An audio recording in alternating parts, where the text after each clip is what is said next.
नित्यानन्दकरी वराभयकरी सौन्दर्यरत्नाकरी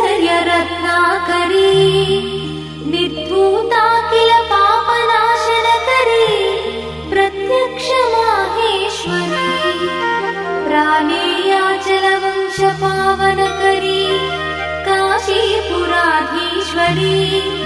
भिक्षां देहि कृपावलम्बनकरी माता अन्नपूर्णेश्वरी माता अन्नपूर्णेश्वरी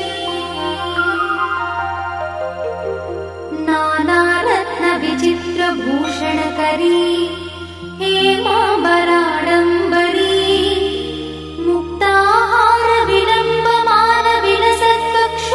मुक्ताहारविलम्बमानविलसत्कक्षोजकुम्भान्तरी काश्मीरागरुवासिताङ्गरुचिरे काशीपुराधीश्वरी